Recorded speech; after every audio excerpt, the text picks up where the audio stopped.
Hello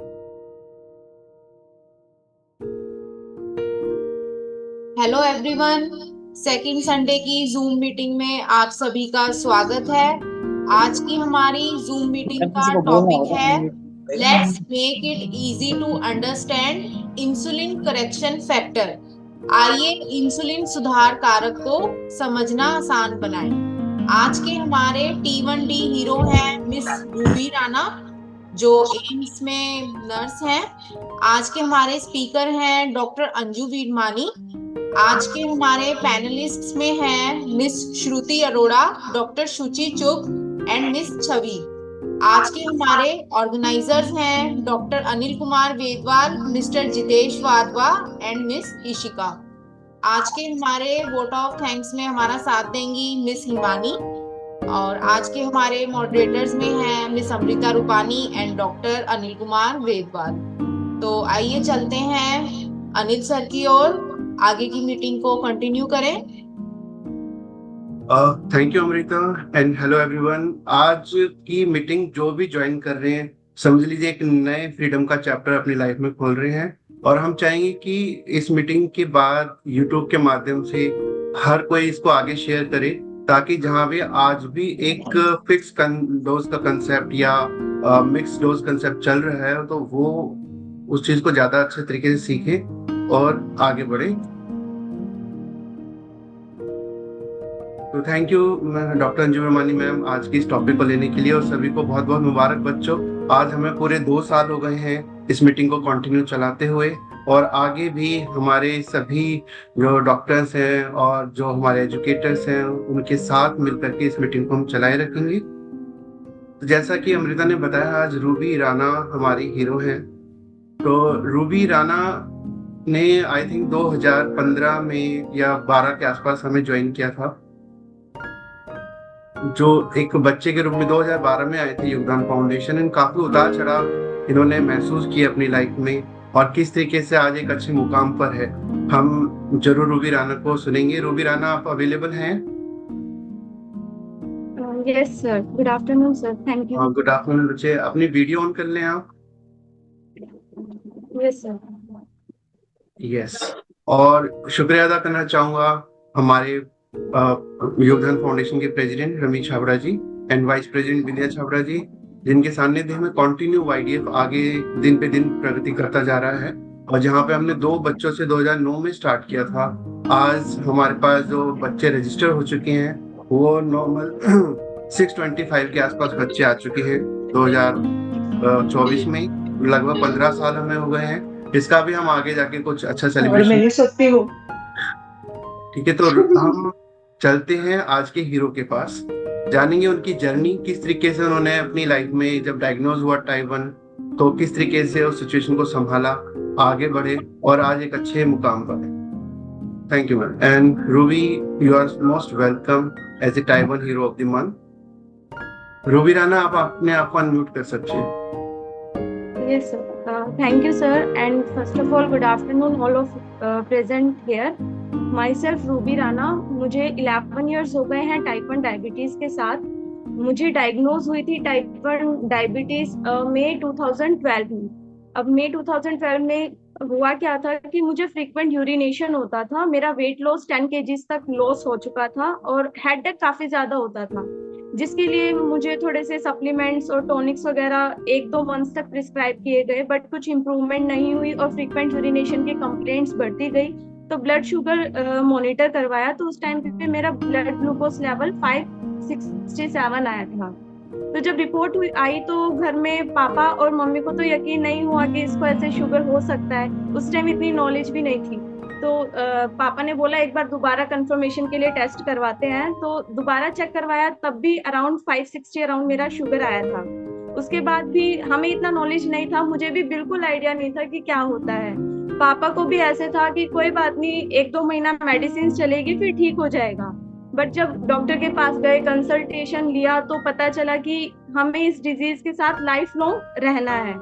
फिर starting में adjust करना थोड़ा मुश्किल था, बट हमें सिर्फ इतना पता था कि शुगर है।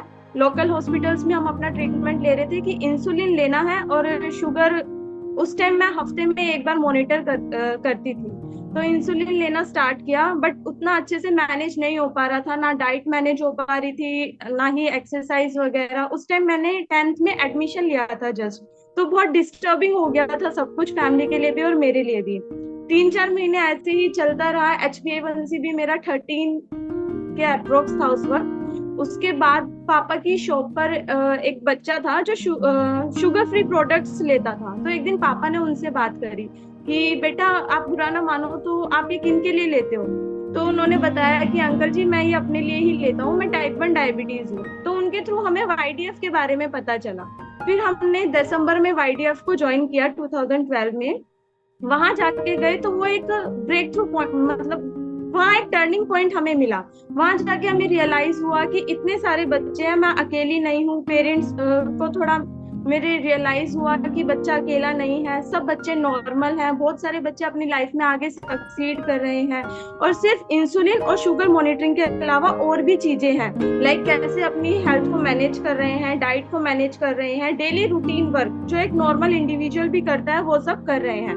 तो YDF से बहुत कुछ सीखा, धीरे धीरे पता चला कि हाँ क्या होता है। फिर मैंने अपना एम्स में फॉलो अप स्टार्ट किया, एम्स में स्विच अप किया, तो वहां से डाइट चार्ट प्रॉपर मिलने लगा।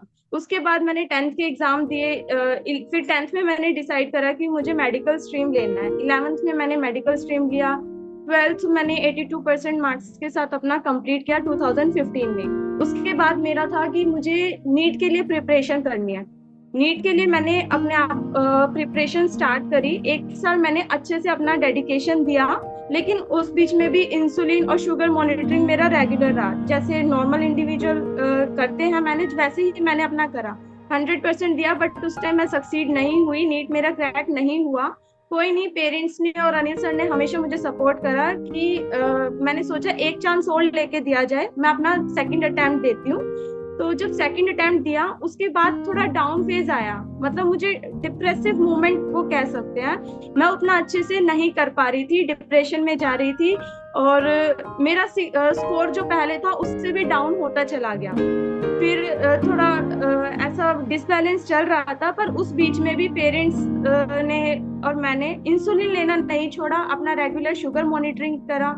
सेकंड अटेम्प्ट दिया, उसमें भी मेरा नीट क्वालिफाई नहीं हुआ। फिर मैंने थर्ड अटेम्प्ट फिर से ट्राई करा देने के लिए। जब थर्ड अटेम्प्ट दिया तो और परफॉर्मेंस डाउन होने लग गई, डिप्रेशन के सिम्टम्स आने लग गए, जिसके लिए मैंने डॉक्टर से कंसल्टेशन भी लिया और कुछ एंटी डिप्रेसेंट मेडिसिन पर भी मैं रही।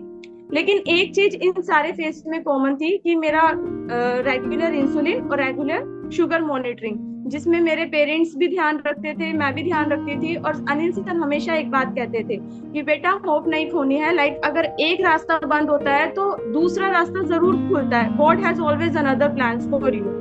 थर्ड अटेम्प्ट में भी जब नहीं सिक्योर हुआ, उसके बाद मैंने DU से नर्सिंग का एंट्रेंस एग्जाम दिया, वो मेरा क्रैक हो गया 2019 में, और मैंने RK में नर्सिंग BSc ऑनर्स नर्सिंग में एडमिशन ले लिया। स्टार्टिंग के 2 मंथ्स ऐसे थे जिसमें मैं एक्सेप्ट नहीं कर पा रही थी सिचुएशन को, बट जब क्लिनिकल एरिया में गए तब मैंने देखा कि और भी बच्चे हैं, मतलब जो इतनी क्रिटिकल कंडीशंस में उनके अंदर विल है आगे जीने की। तो मुझे थोड़ा इमोशनल अटैचमेंट कह लो, या फिर थोड़ा सा मुझे मोटिवेशन मिलने लगा कि नहीं, मैं अपने प्रोफेशन को एंजॉय करने लग गई। तो उसके बाद 4 इयर्स 2023 मई में मेरी नर्सिंग कंप्लीट हुई, और ये नवंबर में नॉर्सेट का एग्जाम था, एंट्रेंस एग्जाम, वो मैंने एंट्रेंस एग्जाम दिया। और 2023 दिसंबर में मेरा एम्स में as a nursing officer selection हो गया। मुझे आज मैं न्यूरोसर्जरी डिपार्टमेंट में as a nursing officer work कर रही हूँ। तो लास्ट में मैं बस यही चीज कहना चाहूंगी सभी बच्चों से जो भी यहाँ प्रेजेंट है, कि अप्स एंड डाउन्स हर किसी की लाइफ में आते हैं, वो नॉर्मल इंडिविजुअल हो या फिर हम हैं, कोई भी है, सबकी लाइफ में आते हैं। बट एक चीज है जो हमें कभी नहीं भूलनी है कि अपना रेगुलर इंसुलिन लगाना है और रेगुलर शुगर मॉनिटरिंग, डाइट, इन सब पे ध्यान देना है। Thank you all. Thank you so much Ruby. तुमने काफी कम समय लिया, लेकिन सबकी फैमिली का एक बच्चे के रूप में तुमने उनको एक तस्वीर दिखाई कि अभी जो उनके बच्चे पढ़ रहे हैं, स्कूल में पढ़ रहे हैं, और किस तरीके से वो आगे बढ़ रहे हैं, क्या क्या उनके फेस आ सकते हैं, उसके बाद में वो कैसे आगे बढ़ेंगे और एक मुकाम पे पहुंच सकते हैं। लेकिन एक इम्पॉर्टेंट चीज ये कि सिचुएशन कैसी भी हो, शुगर मॉनिटरिंग और इंसुलिन, ये एक तरीके की हमारी 3 वक्त की या 4 वक्त की पूजा पाठ है। इसको करते रहना चाहिए हर सिचुएशन में, इससे पीछे ना हटें। ईश्वर हर प्रकार की हिम्मत आपको देगा और आप आगे बढ़ेंगे।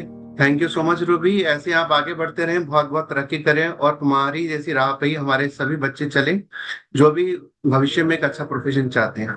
बहुत बहुत धन्यवाद। तो आगे चलते हैं। Yes ma'am. रूबी मैम, जब आप ने ज्वाइन किया नर्सिंग में एम्स में, तो क्या आपने डायबिटीज छुपाने की कोशिश करी? नहीं मैम, जब मैंने ज्वाइन करा था तो मेडिकल एग्जामिनेशन होता था, उसमें मैंने पहले ही डॉक्टर्स को बता दिया था I am type 1 diabetic from 11 years. तो उन्होंने ऐसी मुझे कोई भी प्रॉब्लम वहाँ फेस नहीं हुई। उन्होंने बस मुझे बोला था कि आप एंडो डिपार्टमेंट में अपने डॉक्टर से फिजिकल फिटनेस लिखवा के आ जाइए। तो मेरा ट्रीटमेंट एम्स में डॉक्टर निखिल टंडन से चल रहा था, मुझे ऐसा कुछ इशू नहीं हुआ। डॉक्टर ने तुरंत ही फिट फॉर ज्वाइन लिख दिया था, तो एज सच मैम कोई डिफिकल्टी नहीं हुई। और अगर आप छुपाने की कोशिश करते तो आपको लगता है कि क्या क्या मुश्किलों होती? मैम अगर छुपाने की कोशिश करते तो वर्क प्लेस में भी लाइक अगर कभी हाइपो भी होता है या बाई चांस कोई भी सिचुएशन आती है तो वो मेरे लिए ही थोड़ा डिफिकल्ट हो जाता उस टाइम पे। और दूसरा मैम ये भी है कि अभी 2 इयर्स का प्रोबेशन पीरियड होता है, अगर बेटर है हम आगे से खुद ही बता दे, पीछे से अगर पता चलता है तो वो एक ऑब्लिगेशन लग जाता है। मैं इसलिए पूछ रही हूँ क्योंकि बहुत बच्चे स्कूल में इंसुलिन नहीं लेते इसी के कारण कि छुपा के रखें, बताएं नहीं तो ज्यादा अच्छा है। और हम लोग हमेशा यही सजेस्ट करते हैं कि प्लीज आप बता के आगे चलें, कोई ऐसी शर्म की बात नहीं है, छुपाने की बात नहीं है। तो आपका एक्सपीरियंस भी वही कहता है, आई थिंक। बिल्कुल मैम। और छुपा के रखने से एक तरीके से देखा जाए नुकसान ही होगा, फायदा कोई नहीं होना। लेकिन आप बता देंगे, हो सकता है उस वक्त कोई हेजिटेशन आए, उस सिचुएशन को आगे बढ़ेंगे। और कभी हाइपो होती है सिचुएशन, आपके दोस्त देख लेते हैं, टीचर देख लेते हैं, तो इमीडिएट वो आगे बढ़ेंगे और आपको एक सुटेबल मतलब स्पेस देंगे अपने आप को मैनेज करने का। Thank you ma'am. तो मैं भी एक रूबी जी से एक सवाल करना चाहती हूँ। रूबी, आपसे सिर्फ एक सवाल है, क्योंकि नर्सिंग के प्रोफेशन में डिफरेंट ड्यूटी टाइमिंग्स होती हैं, जैसे कभी मॉर्निंग, कभी आफ्टरनून और कभी नाइट भी। अब ऐसे टाइम में कई बार बच्चों को लगता है कि भाई हम ये नहीं कर सकते, आपको लगता है कि ये हिंड्रेंस है या इसके लिए सिर्फ नॉलेज चाहिए? इस बारे में आप प्लीज बच्चों को बताएं। मैम शिफ्टिंग के रिगार्डिंग ऐसा लगता है कि डायबिटिक है तो डाइट मतलब पूरा प्रॉपर उसी शेड्यूल पे खाना होता है, बट ये हिंड्रेंस नहीं है, बस हमें अपनी बॉडी को अंडरस्टैंड करने की जरूरत है। लाइक जब मैंने स्टार्टिंग में ज्वाइन करा तो मॉर्निंग इवनिंग नाइट थोड़ा सा 1-2 दिन डिसबैलेंस हुआ था खाने का, पर उन दिनों में मैंने क्या किया है, हर एवरी 2 आवर्स पे अपना शुगर मॉनिटर करा है। लाइक मॉर्निंग शिफ्ट का अपना अलग शुगर मॉनिटरिंग का चार्ट रखा है, इवनिंग का अलग, नाइट का अलग और डे ऑफ का अलग। उसके अकॉर्डिंग खाने का जो टाइम लग रहा है वो सब मॉनिटर करके कि हम कैसे मैनेज कर सकते हैं, उसके हिसाब से फॉलो अप लिया है। तो मैम कोई हिंड्रेंस ऐसे मुझे अभी नहीं लगा है। ब्यूटीफुल, बहुत खूबसूरत। देखिए, जो इन्होंने 2 घंटे बाद मॉनिटरिंग की उसका अब हमारे पास रिप्लेसमेंट भी है, CGMS। Yes ma'am. Thank you so much, God bless you.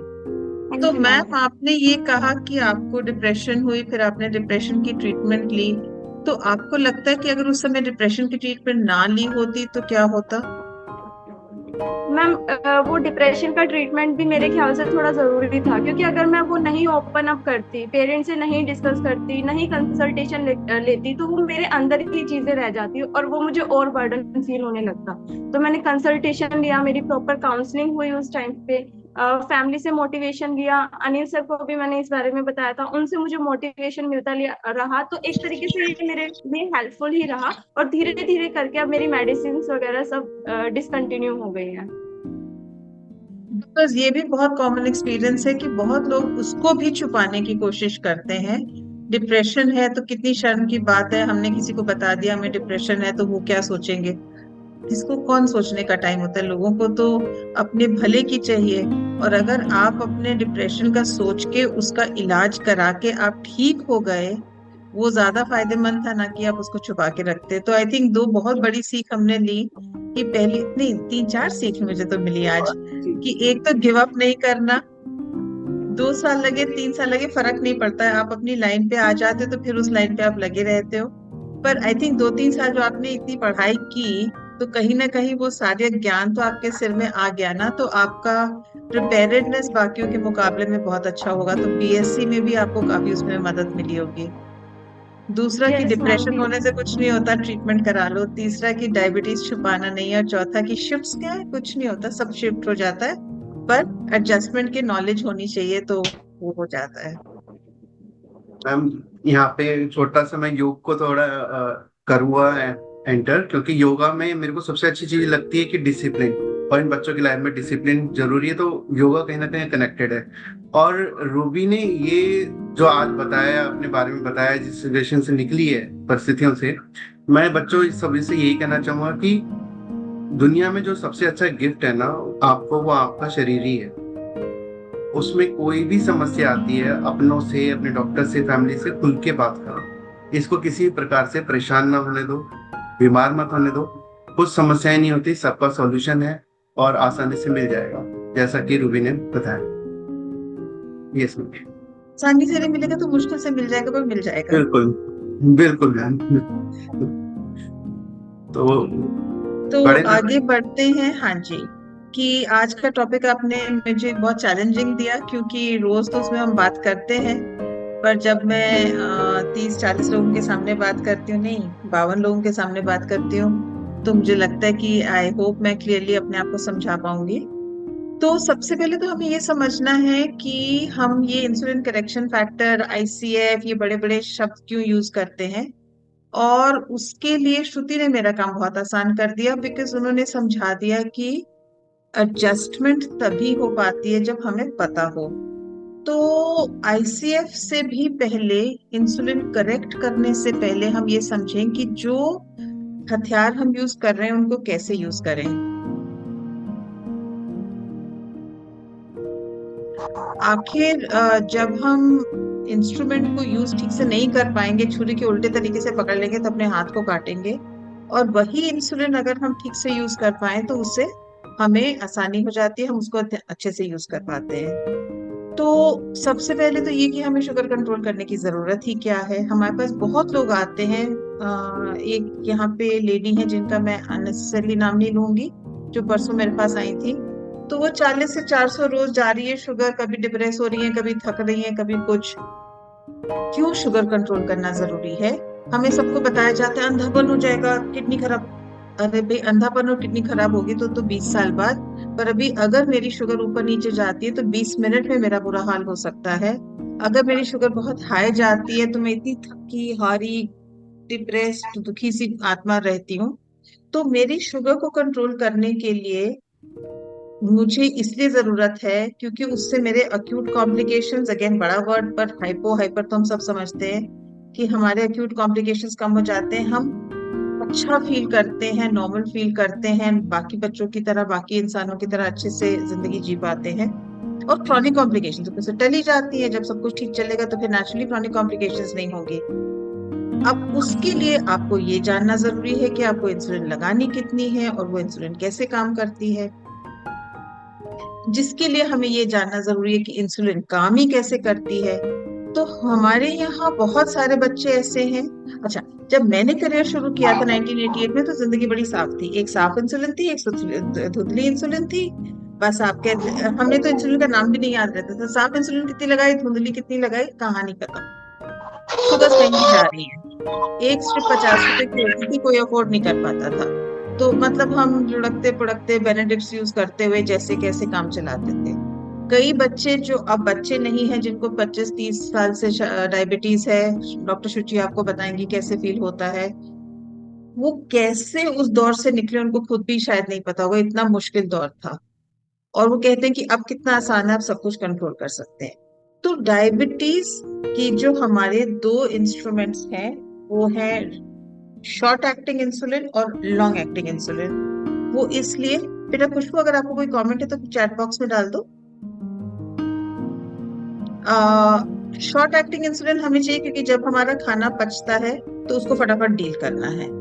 Long acting insulin हमें इसलिए चाहिए क्योंकि हम 24 घंटे अपने शुगर को कंट्रोल करने, शुगर कंट्रोल करने की बात नहीं है, हमें शुगर इस्तेमाल करनी है। हमारे हर सेल को शुगर चाहिए और उसको यूज करने के लिए हमें इंसुलिन चाहिए। तो हमें एक बेसल रिक्वायरमेंट है और बोलस रिक्वायरमेंट्स है कि खाना खाया, इंसुलिन काम करी, निकल गई, खाना भी निकल गया, इंसुलिन भी निकल गई। और बेसल वो है जो 24 घंटे काम करता है। अब इसको मैच करने के लिए हमारी दो किस्म की इंसुलिन है। पहले आर और एन होते थे, अब रेगुलर इंसुलिन तो है ही, उसके साथ ह्यूमोलॉग बहुत सारे हैं। ह्यूमोलॉग जैसे बहुत सारे इंसुलिन है जल्दी जल्दी काम करते हैं। रेगुलर इंसुलिन जो आज से 101 साल पहले पता चली थी, 100 साल और आधा साल पहले पता चली थी, उसका मुश्किल क्या था है कि वो आधा घंटा लगता है काम करने में। वो इंसुलिन गुच्छों में एग्जिस्ट करती है सोल्यूशन में। जब हमने उसको अपने शरीर में डाला तो वो गुच्छे खुलते हैं, फिर वो काम करना शुरू करती है। उसको आधा घंटा चाहिए। तो बहुत बच्चे जब इंसुलिन बाद में लगाते हैं खाने के, या जब खाना खाने से 2 मिनट पहले लगाते हैं, कईयों को तो सिखाया जाता है कि खाना मेज पे होना चाहिए तब इंसुलिन लगाओ, नहीं, रेगुलर इंसुलिन को आधा घंटा चाहिए। शुगर हाई हो तो और भी लंबा टाइम दे सकते हैं, उसको आधा घंटा चाहिए काम करने के लिए, और उसके बाद आप खाना खाएं। और दूसरी रेगुलर इंसुलिन की परेशानी थोड़ी सी ये है कि वो 2.5 घंटे पे पीक करती है।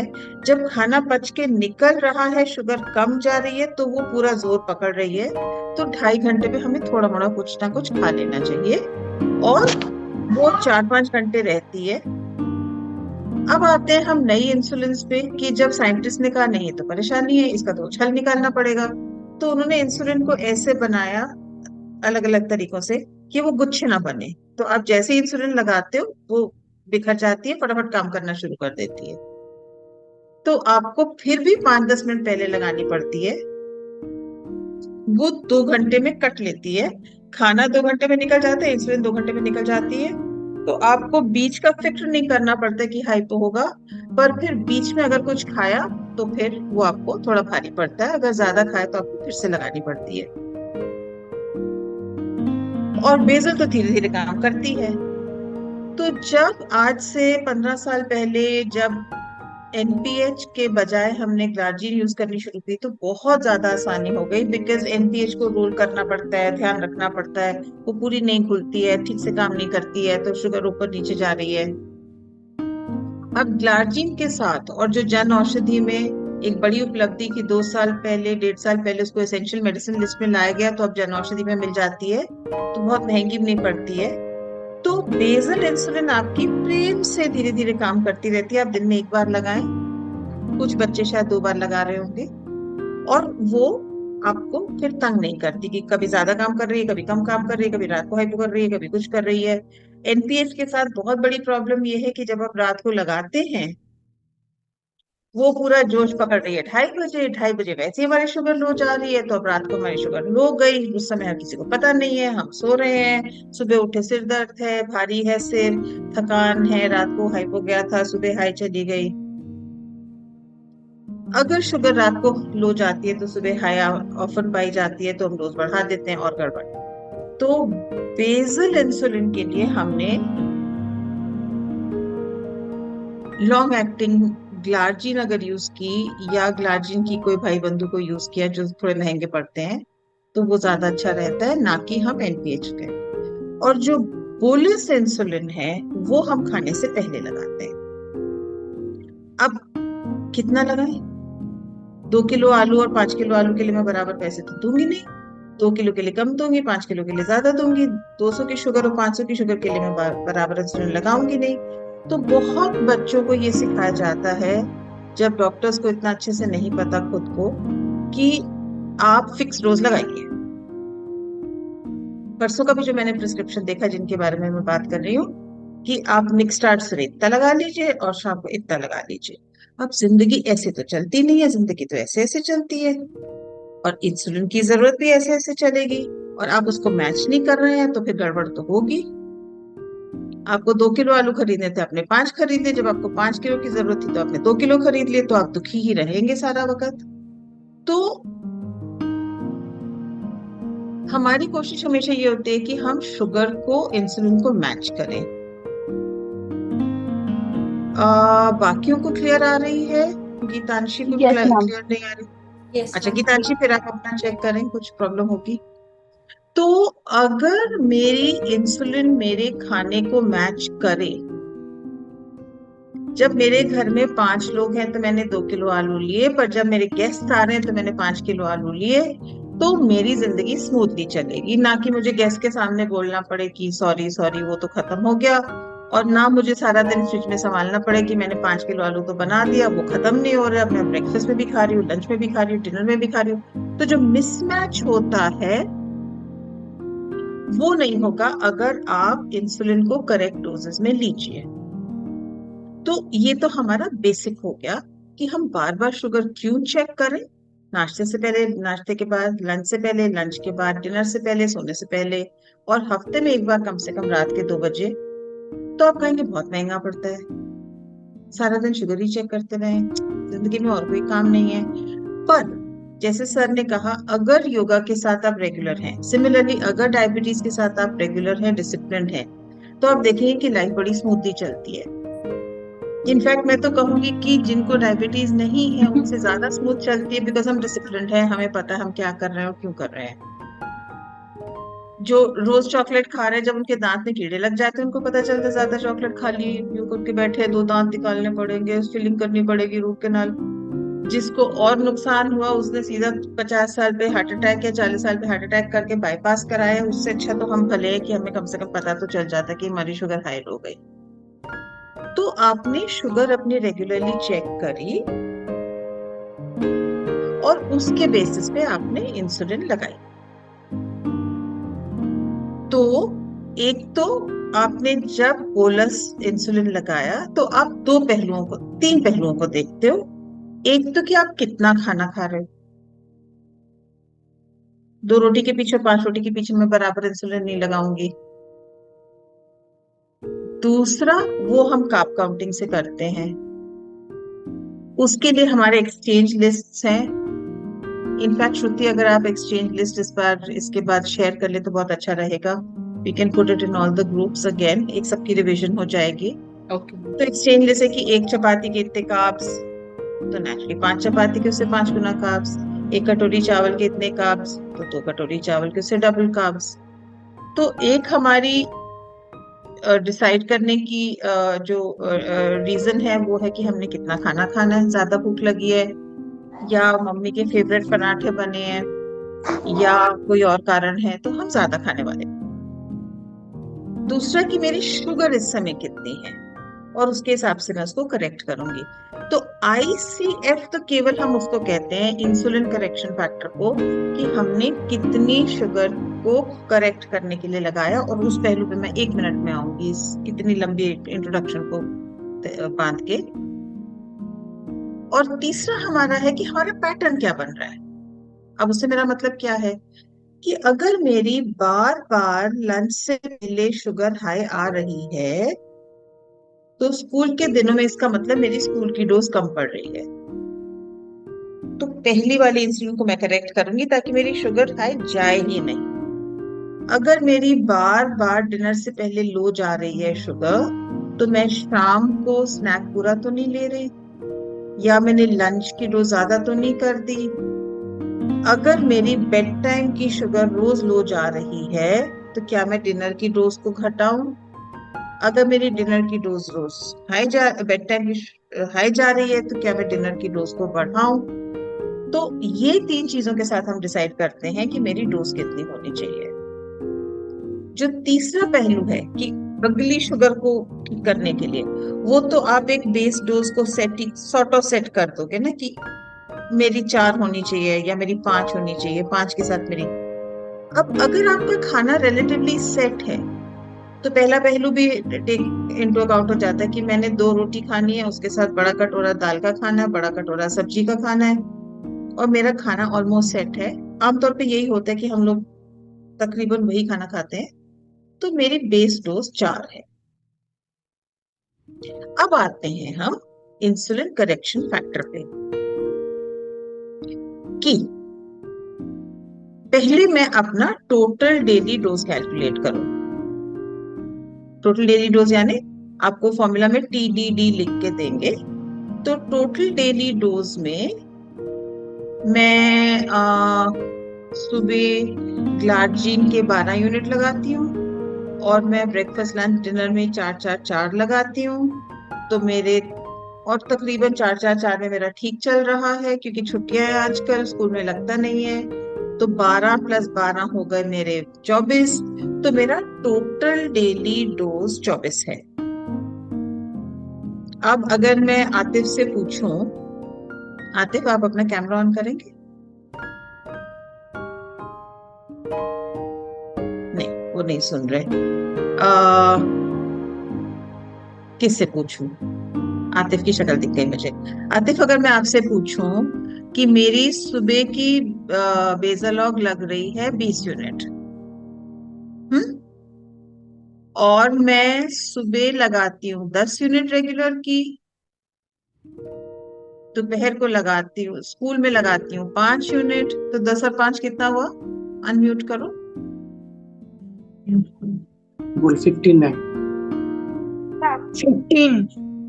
15 हो गया। और फिर मैं लंच में लगाती हूँ 10, और मैं डिनर में लगाती हूँ 10। तो मेरा कितना हुआ? 15 और 10 कितना हुआ?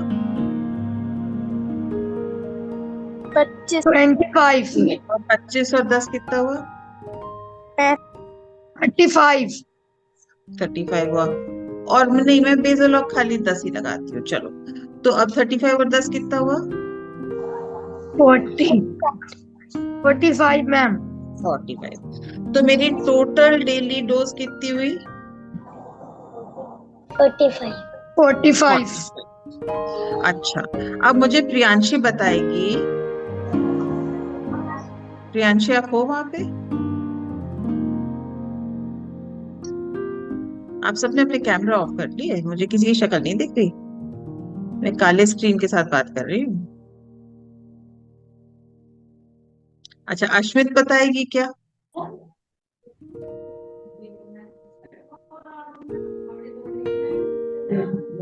बच्चों, अपनी अपनी वीडियो ऑन करो, तभी पता लगेगा सब आप सुन रहे हैं या नहीं। कि आप जगे हो कि नहीं हो, है ना? अच्छा अश्मित, मुझे बताओ कि मैं 45 यूनिट्स लगा रही हूँ,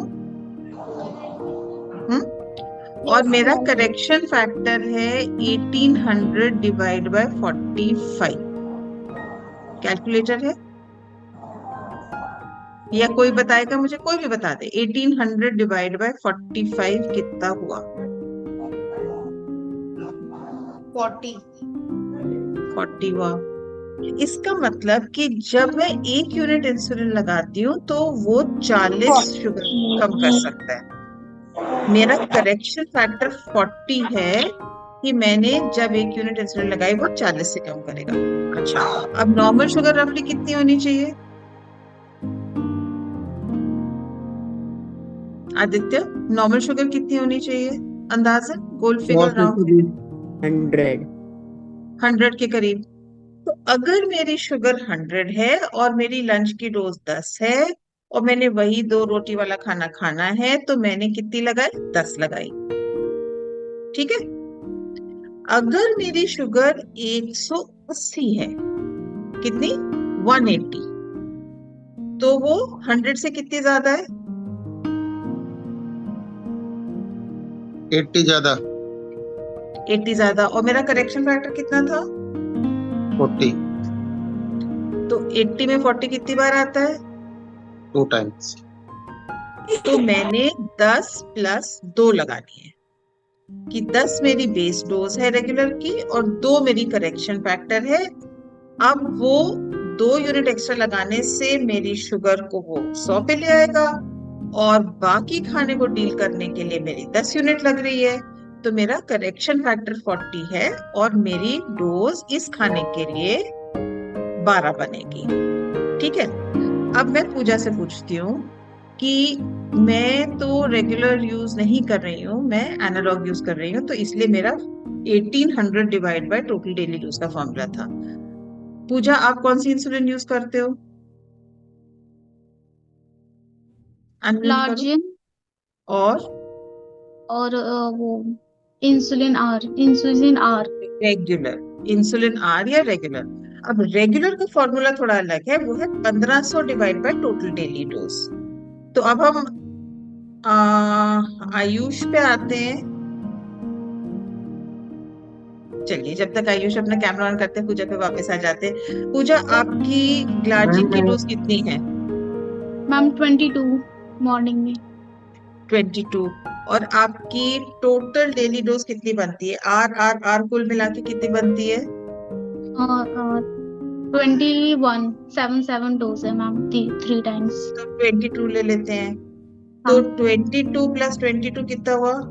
44। 44 हुआ। और हमारा करेक्शन फैक्टर क्या है? 1500 डिवाइड बाय 44। तो कोई मुझे जल्दी से कैलकुलेट करके बताओ, 1500 डिवाइड बाय 44। 34। 34। अब वो 34 कौन लेगा? 33 ले लेते हैं। तो हमें 3 यूनिट से 100 डाउन होगी। अब मेरी शुगर, मैं 7 लगाती हूँ खाने से पहले, और मेरी शुगर इस समय 200 है। तो मैं कितना डोज लगाऊंगी? पूजा नहीं बताएगी मुझे, कौन बताएगा? चार्विका। चार्विका,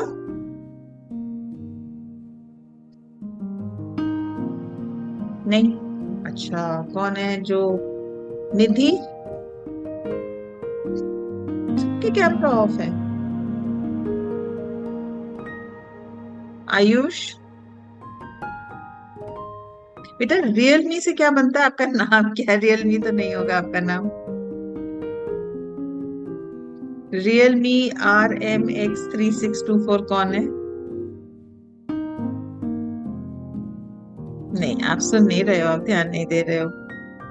बताओ मुझे, कौन जवाब देगा?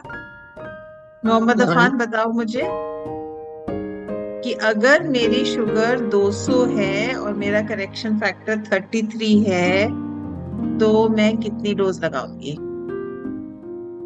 मेरी बेस डोज 7 है। कितनी मैम? 60 है।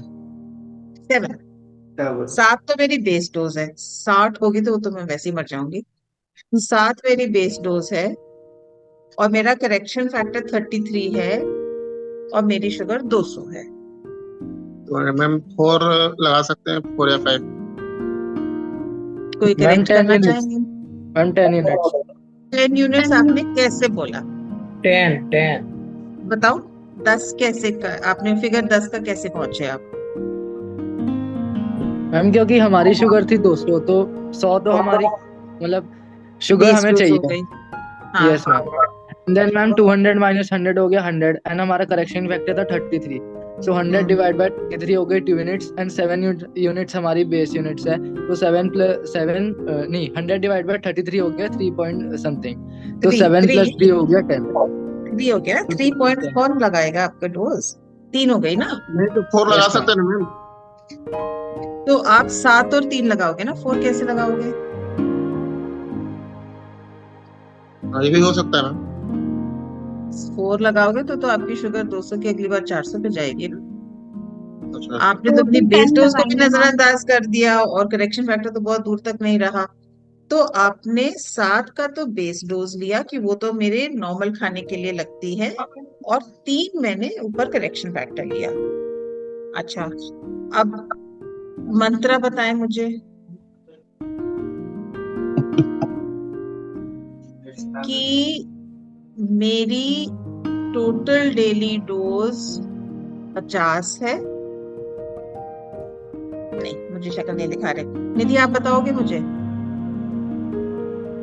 चलो मंत्रा, आप मुझे अपना नाम बताएं ना, आपका नाम तो मंत्रा नहीं होगा। मेरा नाम जिग्नेश है। हाँ, तो जिग्नेश जी मुझे बताएं कि मेरी टोटल डेली डोज 50 है, और मैं डिनर से पहले 12 यूनिट लेता हूँ, ठीक है? और मैं रेगुलर इंसुलिन लेता हूँ, तो मेरा करेक्शन फैक्टर कितना होगा? सॉरी, लास्ट में क्या बोला पता नहीं चला। मेरी टोटल डेली डोज 50 है, मैं रेगुलर इंसुलिन लगाता हूँ, तो मेरा करेक्शन फैक्टर कितना होगा? नहीं पता चला। बताइए, कोई बताइए मुझे। 1500 डिवाइड बाय 50? 30। 30 अमृता चुप। ठीक है। 30। अब मेरी डिनर से पहले की डोज है 12 और मेरी शुगर है 300। अब मैं कितना लगाऊं? 300 ले, 200 ज्यादा है तो 30 हम 18 यूनिट्स 60 हम लगन चुप चुप चुप, मैं किससे पूछ रही हूँ, कौन जवाब दे रहा है? आपकी शक्ल भी नहीं दिख रही मुझे, बिना 18 शक्ल के कोई नहीं जवाब देगा। हाँ जी बताओ। 18 नहीं, आप उसको ब्रेकअप करके बताओ ना, समझा के बताओ, आप मुझे कैलकुलेशन बताओ। रिक्वायर्ड है, रेगुलर है 12 डोज, हम्म हमारा 200 शुगर ज्यादा आ रहा है तो हम्म 200 divided by 30, hmm 20 divided by 3 means 6 time, 6 6 या यूनिट 7, 6 या 7 6 या बढ़ाना 7 में, हाँ 180 या 210, हाँ। 6 18 और 19।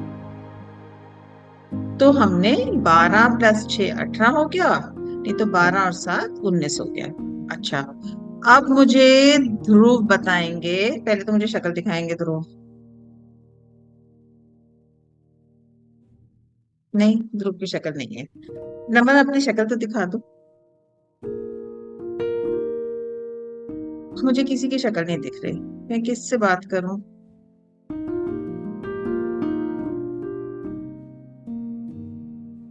नहीं, मेरे को काली विंडो से तो बहुत डर लगता है ना, फिर मैं डर के रोने ही लगूंगी।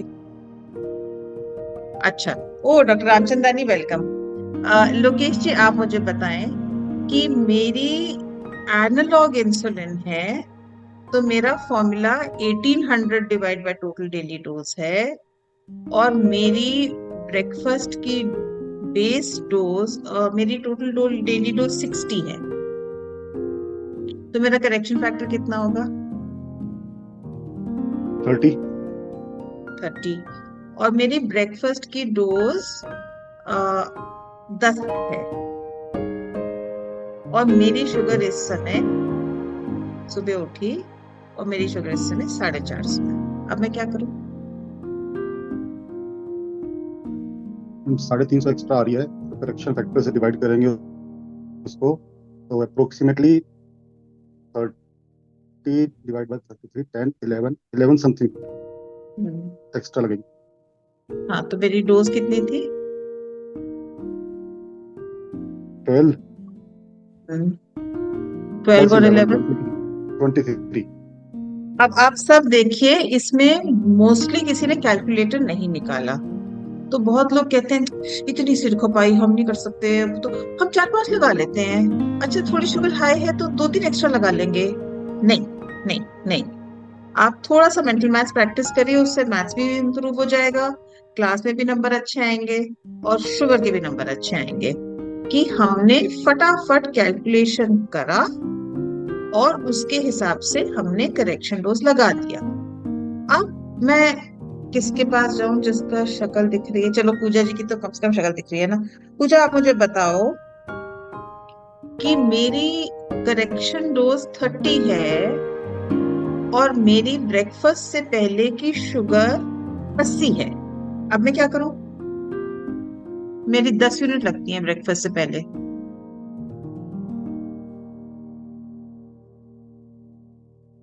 एक्चुअली मैम कैलकुलेशन का ना मुझे अभी आता नहीं है कि कैलकुलेशन कैसे करते हैं।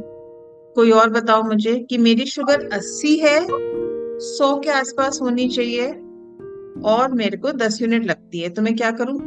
मैं कितने से बढ़ाऊं? मैम आइदर मैम हम लोग 9 लगा शक्ल सकते हैं। शक्ल दिखाओ ना, शक्ल दिखाओ ना, झलक दिखला जा, नहीं तो ऐसे नहीं। 9 यूनिट। 9 क्यों? कैलकुलेशन बताओ आप मुझे।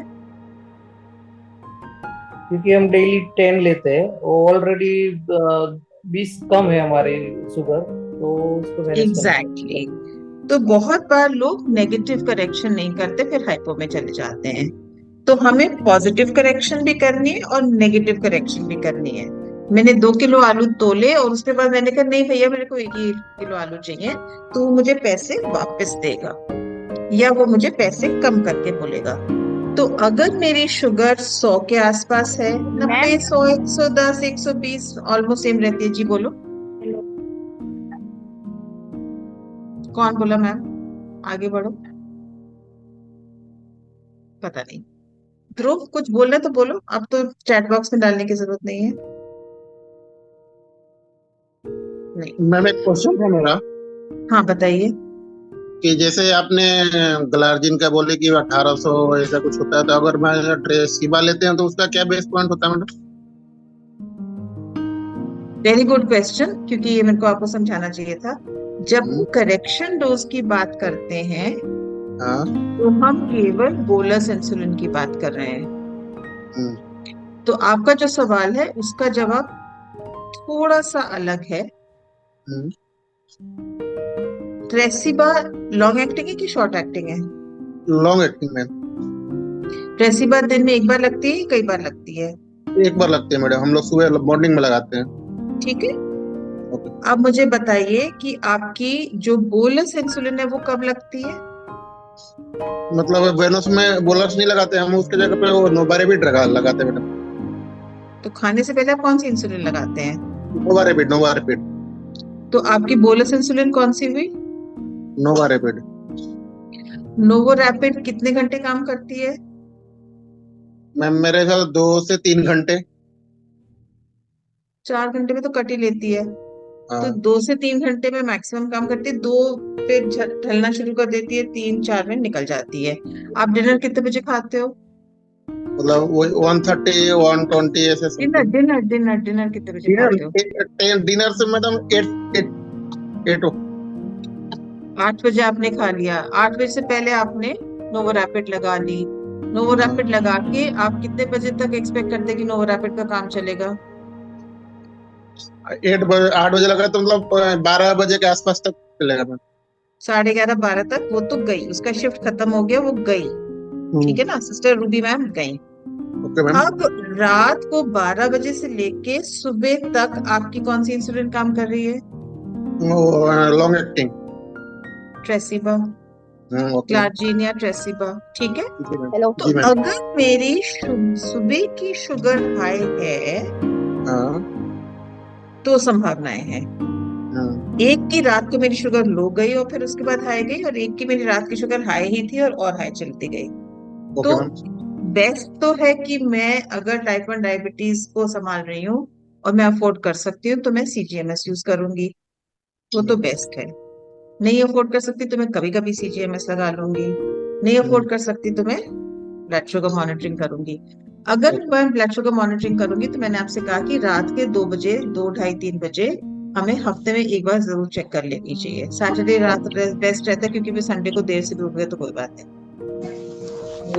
अगर मेरी रात को शुगर लो गई और फिर हाई गई तो मैं अपनी ट्रेसिबा की डोज को कम करूंगी। और कितने से कम करूंगी? 5 से 10% से कम करूंगी। तो मैं एक चीज का जवाब दे दूं, उसके बाद हेलो हेलो करेंगे। तो मैंने ट्रेसिबा की डोज को 5 से 10% कम किया क्योंकि रात को मैं लो गई थी, तब मैं हाई गई। जब मैं लो को कम कर दूंगी तो मेरा हाई भी कम हो जाएगा। और अगर मेरी रात को भी हाई गई और फिर सुबह भी और हाई गई तो मैं अपनी ट्रेसिबा को बढ़ा दूंगी 5 से 10% पे। Okay ma'am. वो करेक्शन फैक्टर वाली चीज में नहीं आता। जब हम करेक्शन फैक्टर की बात करते हैं तो हम बोलस डोज की बात करते हैं कि अब भी मेरी शुगर को कितना बढ़ाना है, सॉरी घटाना बढ़ाना, कितना बढ़ाना है ताकि मेरी जो गड़बड़ इंसुलिन है वो शुगर, सॉरी जो गड़बड़ शुगर है वो नीचे आ जाए या गड़बड़ शुगर है वो ऊपर आ जाए। कम है तो वो ठीक हो जाए, हाई है तो वो ठीक हो जाए। तो बोलस को करेक्ट करने के लिए हम लोग इंसुलिन करेक्शन फैक्टर यूज करते हैं। Okay ma'am. तो अब मैंने देखा घड़ी को, ज्ञान का टाइम हो गया पूरा। पैनल के साथ बात करते हैं बिकॉज बहुत सारी चीजें आपको श्रुति एंड शुचि मैम ज्यादा अच्छे से समझा पाएंगे। तो मैं अब चुप कर जाती हूँ और आप अपने सारे सवाल करेक्शन फैक्टर, डोज एडजस्टमेंट के बारे में इन दोनों से पूछिए। Okay ma'am, thank you ma'am. Ma'am पर सब अपनी शक्लें दिखा दीजिए। हाँ ध्रुव। मैम अगर मेरा बहुत दिनों से 200-300 तक आ रहा है और रात में तो H1 भी आ जाता है।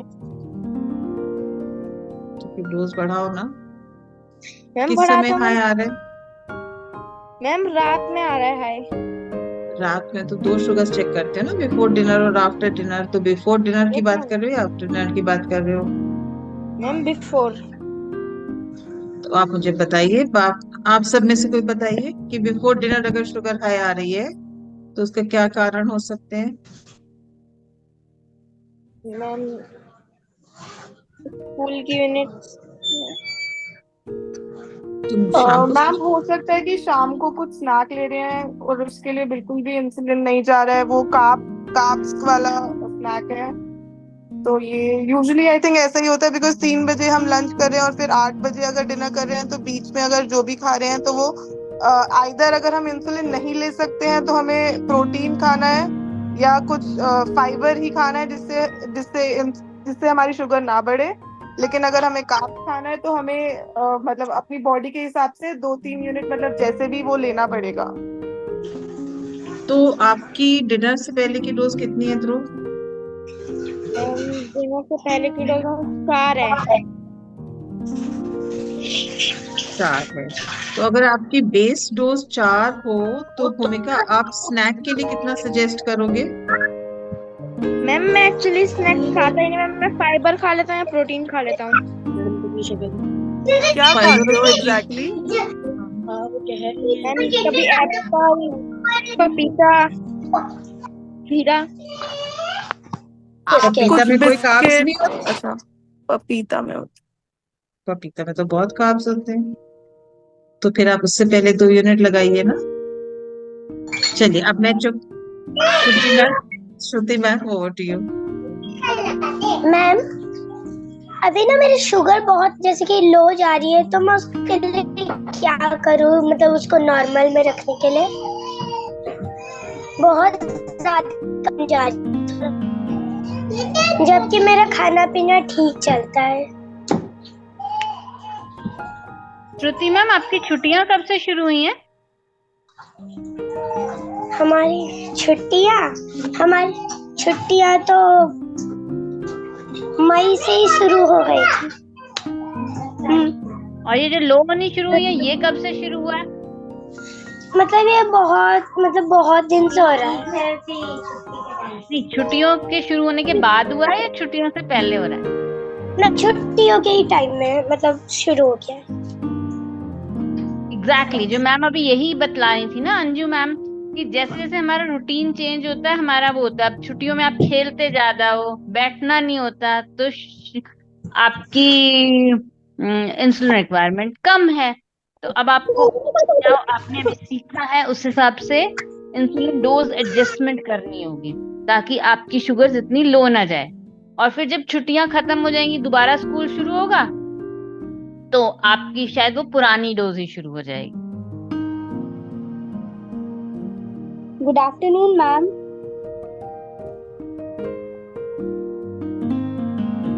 आगे बढ़ो Geetakshi. Good afternoon ma'am. Ma'am actually मेरी रात की शुगर बहुत लो जा रही है, मैं डाइट भी प्रॉपर ले रही हूँ और मैं इंसुलिन भी कम करके लगा रही हूँ, पर फिर भी मेरी शुगर रात को लो चली जाती है।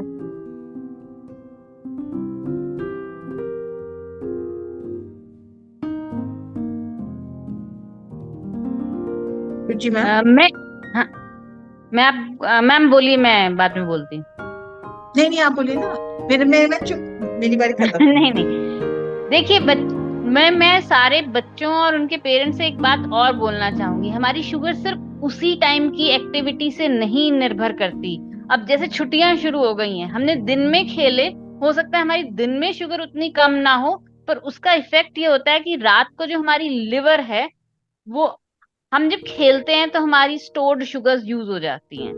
तो जब हम सोते हैं तो हमारी वो स्टोर्ड शुगर्स, अब आपने किसी से उधार लिया है पैसे तो वापस तो करने पड़ेंगे ना, तो हमने स्टोर्ड शुगर्स ले ली हैं, अपनी यूज कर ली हैं, तो वो हमारी बॉडी भी उसको अपनी शुगर्स को वापस रिस्टोर करने के लिए, हमें बचाने के लिए वापस भेजती है, तो इसलिए लो हो जाती है। तो ये जो फिनोमेना है रात को लो होने का, वो बहुत फ्रीक्वेंटली होता है छुट्टियों में, और हमें लगता है कि हम सिर्फ वो जो एक्सरसाइज करते हैं वही एक्सरसाइज है, पर कई बार बहुत और तरह की एक्सरसाइज है। अगर आप घूमने के लिए मार्केट चले गए, मान लीजिए आप 2-2.5 घंटे खूब खुश भी रहे, आपने खूब सारी शॉपिंग भी की और चले भी, तो भी आपका इफेक्ट उसके रात को होगा, क्योंकि हमने ये तो सीख लिया है कि हमारी एक्सरसाइज से का इफेक्ट 24 घंटे तक हो सकता है, पर हमारी बहुत सारी और दिन की गतिविधियों का भी असर होता है।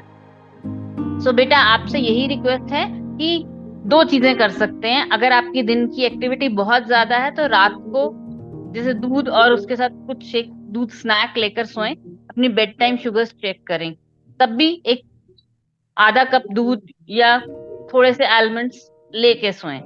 और अगर आपकी रोज जाती है तो देन जैसे मैम ने सिखाया हमें फिर डोज एडजस्टमेंट करनी है, क्योंकि हर बार डोज एडजस्टमेंट की बजाय अगर हम अपनी थोड़ी सी डाइट एडजस्टमेंट भी अपनी डेली उसके हिसाब से कर लें तो कई बार आराम से हो जाता है और हमें वो अपॉर्चुनिटी भी देता है कुछ फेवरेट चीजें खाने के लिए, अगर स्पेशली एक्टिविटी रिलेटेड है।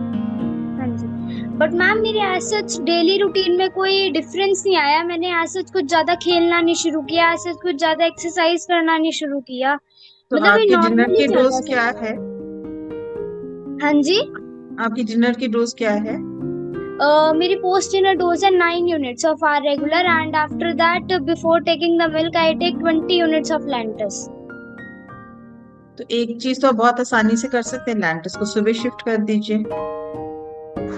आपने सुबह अगर लैंटस लगाया तो इट्स वेल नोन कि रात के हाइपोस कम हो जाते हैं जब आप सुबह लैंटस लगाते हैं। इनफैक्ट हम लोग मोस्टली सुबह ही लैंटस प्रेफर करते हैं ताकि रात तक वो थका हारा हो, ना कि वो एकदम फ्रेश और ताजा हो।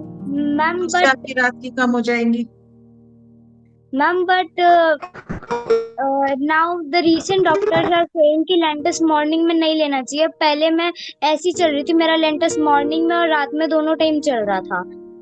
फिर तो उन्होंने आप मेरा रीसेंट लैंटस डॉक्टर को समझाइए ना, आप अपनी शुगर्स को देखोगे ना बेटा, तो आप अपने डॉक्टर को समझाइए कि मेरी रात को जब हाइपो होता है और मैं सुबह लैंटस लगाती हूँ तो मेरी रात की हाइपो नहीं होती, और उसको कंट्रोल कर लीजिए। और अभी तो पहले आप 9 किस समय हाइपो होता है? Ma'am around 2 to 3 AM। अब वापस समझाते हैं कि आप रेगुलर इंसुलिन कितने बजे लगाती हैं रात को? मैम रेगुलर 8-8:30 तक लग जाता है। आप 8 o'clock लगाती हैं, और रेगुलर इंसुलिन का घर कितने घंटे काम करता है? मैम वो तो 4 hours तक का ही होता है। मैक्सिमम 6 इंसुलिन hours, तो ऑलमोस्ट 4 से 6 घंटे, 2.5-3 में तो 6 से 7 घंटे काम करता है। तो 8 से आपने 6 घंटे लगा लिए तो कितने बजे?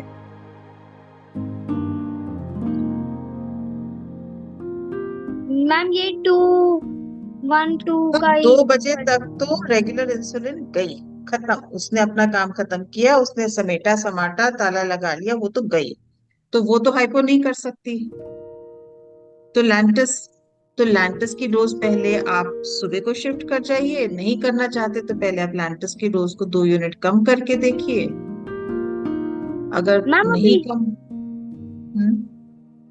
सॉरी आप मैं कह रही थी कि लैंटस की डोज को 2 यूनिट कम कर लीजिए, या पहले उसको मॉर्निंग में शिफ्ट करके देखिए। मैं तो कहूंगी कि पहले मॉर्निंग में शिफ्ट करिए, अगर वो कन्वीनियंट हो जाता है और उसे अच्छा दिन का कंट्रोल चलता है तो बहुत अच्छी बात है। नहीं तो फिर आप उसको 18 करिए और फिर उसके बाद आगे बढ़िए। क्योंकि अगर आप 2 से 3 बजे के हाइपो के लिए रेगुलर इंसुलिन को कम कर देंगे जबकि उसकी जिम्मेवारी नहीं थी, तो वो फिर आपके 12, 11, 10 बजे की शुगर को बहुत हाई रखेगा फिर, है ना? हाँ जी मैम, जैसे अभी रिसेंटली मेरी मॉर्निंग में भी लो जाने लगी थी, तो पहले मैंने मेरी पहले एक बार की रीडिंग मुझे याद है बहुत अच्छे से, मेरी 47 कुछ थी शुगर उस टाइम पे। मैंने ग्लूकोज दी, उसके बाद मेरी शुगर आई थिंक 30-36 ऐसे चली गई थी। तो ऐसा एकदम कम कैसे हो सकती है? तो लैंटस को कम करिए ना। अगर काफी देर तक वो लो चली तो उसका मतलब लैंटस को कम करने की जरूरत है। नहीं मैम, ये मॉर्निंग की रीडिंग है, ये नाइट की रीडिंग नहीं है। लैंटस कितने घंटे काम करती है? लैंटस तो आई थिंक 12 to 13 आवर्स। कोई इसको करेक्ट करना चाहेगा? लैंटस 24 आवर्स काम करती है, इसीलिए वो उसको वंस अ डे लेते हैं। तो अगर आप सुबह 9 o'clock लैंटस लेते हो तो वो नेक्स्ट डे 9 o'clock तक रहेगी आपके सिस्टम में, और अगर उसकी डोज जितनी आपकी रिक्वायरमेंट है उससे ज्यादा है तो वो बार बार थ्रू आउट द डे हाइपोज देती रहेगी। Okay ma'am, thank you. Ma'am क्या कह सकते हैं, ये भी एक छोटा सा फियर या फैक्टर्स है कि क्योंकि से पता है बच्चों को 24 आवर्स है और हमें अपनी शुगर को उसके अकॉर्डिंग एडजस्ट करनी है। मॉर्निंग में टाइम नहीं मिल पा रहा या इवनिंग में नहीं मिल पा रहा, तो कई बार बच्चे लंच टाइम में भी लेते हैं, मैंने देखा है। अनिल जी देखिए, जब वो 24 घंटे का आपके पास, देखिए होता क्या है कि एक बार आपको पता है कि बैंगन कैसे बिहेव करता है, तो आप उसके बैंगन की सब्जी बना सकते हैं, भरता भी बना सकते हैं, जो भी कर सकते हैं। जी जी जी। आपको पता है कि कौन सी इंसुलिन कैसे काम करती है, तो उसके और अपने शुगर के हिसाब से फिर आप एडजस्ट करते हो ना। अब कभी कभी मैंने एक दो बच्चों का देखा कि उनका शाम को बहुत हाई जा रहा है, कुछ भी कर लीजिए, और बोलस इंसुलिन के साथ एडजस्ट नहीं हो रहा, पर सुबह हाइपोज हो रहे थे। तो जी हमने फिर लैंटस को लंच में शिफ्ट किया कि जब हाई शुगर जा रही है उसको भी टैकल कर लेगा, क्योंकि थोड़ा सा लैंटस का पीक हल्का सा छोटा सा होता है, तो दोपहर में शिफ्ट किया। अब वो 24 घंटे में किस पैटर्न के आपको सूट करेगा वो तो आपका हर एक बच्चे का थोड़ा अलग होता है, और एक तरीके से हर एक टाइम का भी अलग होता है। जैसे शुचि मैम कह रही है कि गर्मी की छुट्टियों में और स्कूल के दिनों में आपका रूटीन बिल्कुल अलग होगा। गर्मी की छुट्टियों में घर बैठे हुए और गर्मी की छुट्टियों में आप नानी के घर गए, आपका शायद बिल्कुल पैटर्न अलग होगा। और हमें एक और बात ये सोचनी है कि हमें ये नहीं सोचना कि उस बच्चे को सुबह लगाता हूँ तो मैं भी सुबह लगा लूँ। हम सबका अपना अपना मेटाबॉलिज्म है, हम सबके अपने अपने, जैसे कुछ लोगों की सुबह के टाइम इंसुलिन को मतलब ज्यादा इंसुलिन चाहिए होती है, उतना इंसुलिन अच्छे से काम नहीं कर पाती, जिसे हम डॉन फिनोमेना कहते हैं। पर कुछ लोगों की शाम को अच्छे से इंसुलिन काम नहीं कर पाती, सेंसिटिविटी लो होती है, जिसे हम डस्क फिनोमेना कहते हैं। फिनोमेना का नाम जो भी हम दें, पर हम सब अलग अलग हैं, तो हमें अपने पैटर्न्स और मॉनिटरिंग के हिसाब से उसको अपने डॉक्टर के साथ मिलके एडजस्ट करना। तो दूसरा एग्जांपल देती हूँ कि एक बच्चा है जिसका करीबन 5:30 बजे जो शुगर राइज करनी शुरू होती है, बुरी तरह राइज करती है, तो मम्मी उनकी 5 बजे उठती है नमाज पढ़ने के लिए, तो नमाज पढ़ने से पहले 10 मिनट जल्दी उठ के पहले उसको लैक्टस रात में ही लगा देती है 5 बजे, तो वो फिर 5:30 की उतनी बुरी तरह राइज नहीं करती। तो आपको लिटरली हर शुगर पैटर्न के साथ देखना होगा, ये जानते हुए कि कौन सी इंसुलिन कैसे काम करती है। तो अगर आप 24 घंटे की इंसुलिन को 12 घंटे ही समझेंगे तो फिर आपका समझ गड़बड़ा जाए, तो फिर आप उसको ठीक से नहीं यूज कर पाएंगे। और एक अंग्रेजी में कहावत कही है कि if it ant broke don't fix it, कि अगर कोई चीज अच्छे से चल रही है तो बेमतलब उसको मत छेड़िए। तो अगर आपका सुबह शाम इंसुलिन लगाने से, ग्लाजीन लगाने से काम अच्छे से चल रहा था, तो उसको चलने देते हैं, उसको मतलब जहां प्रॉब्लम है उसको सॉल्व करते हैं, ना कि पहले प्रॉब्लम क्रिएट करें फिर उसको सॉल्व करें। मैम मैं यहाँ पे कहना चाह रहे थे। इससे पहले एक छोटी सी मैं 10 सेकंड आपके लूंगा।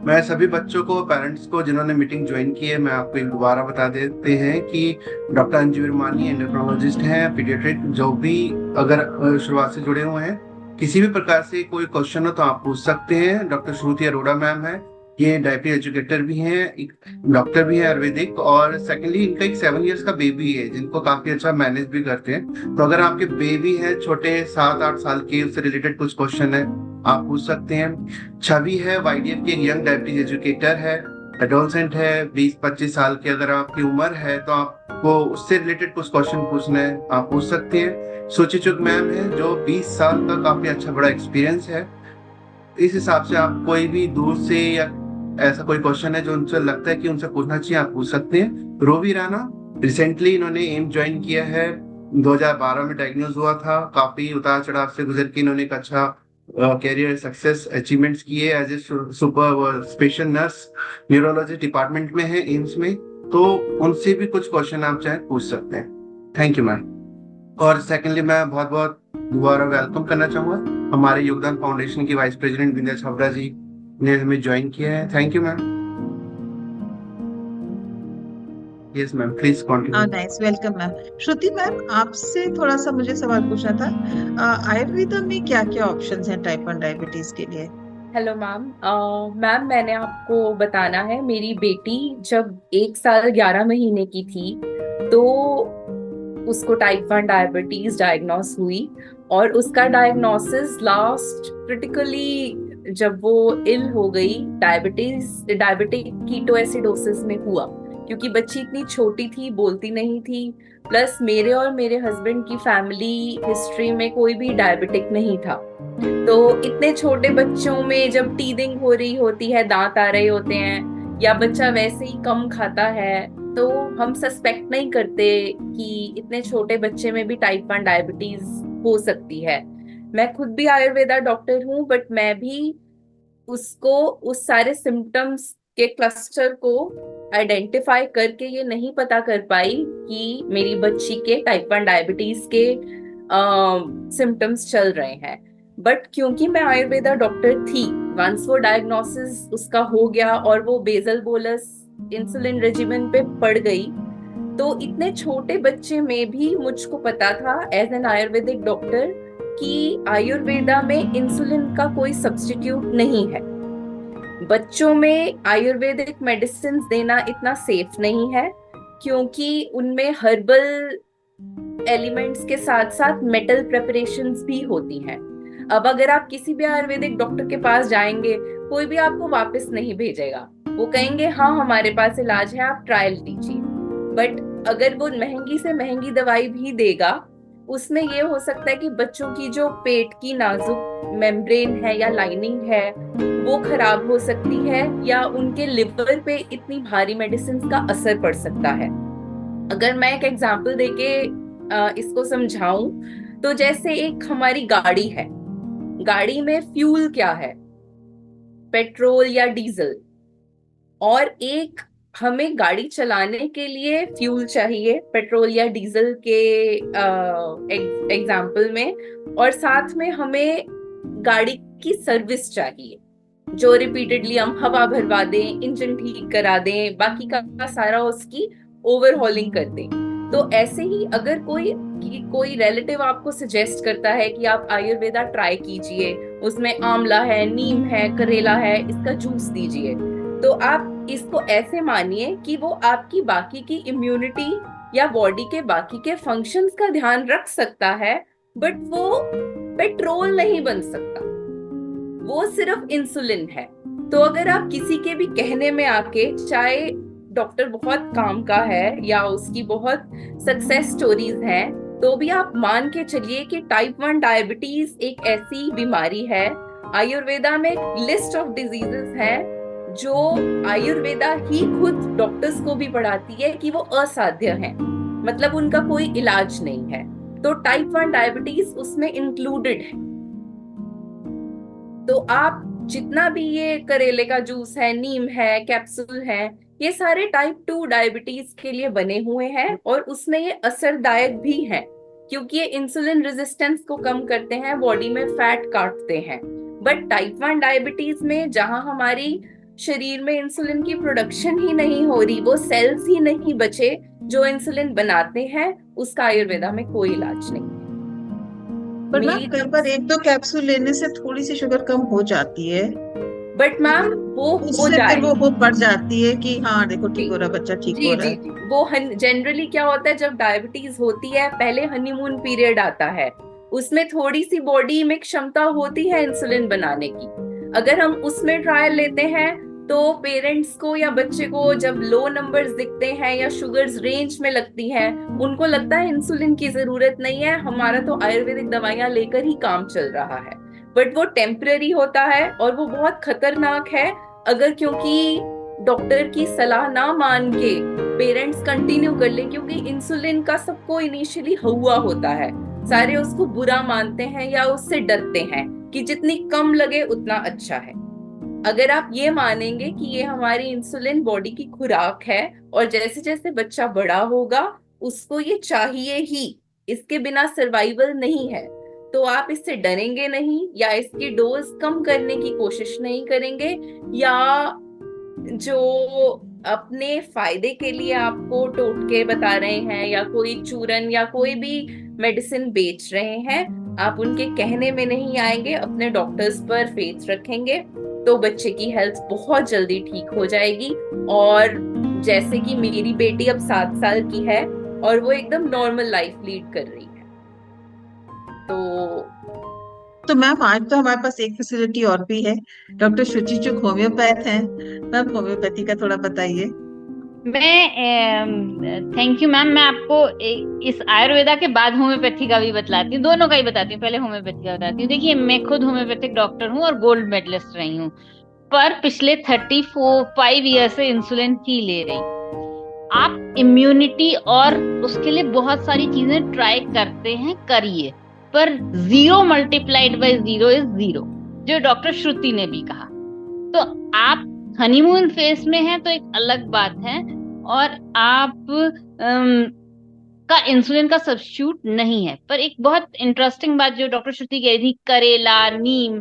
अब जो मेरी हिस्ट्री रही है, जैसे मैं जब बड़ी हुई तो सब सारे पेरेंट्स कहते हैं कि कुछ खा लो, पर मेरे पेरेंट्स का, जैसे इन्होंने कहा ना कि हैवी मेटल्स होते हैं, तो मेरे पेरेंट्स को ये भी डर लगता था कि मतलब किसी से नहीं लेनी, या तो ऐसी दवाई लेनी है जो कि जिसपे इंग्रेडिएंट्स लिखे हों, या फिर खुद घर में बनानी है, क्योंकि मेरे फादर के कोई रिलेटिव, मतलब डिस्टेंट चाचा जी थे, वो खुद आयुर्वेदिक डॉक्टर थे, तो वो खुद सारी चीजें बना के देते थे।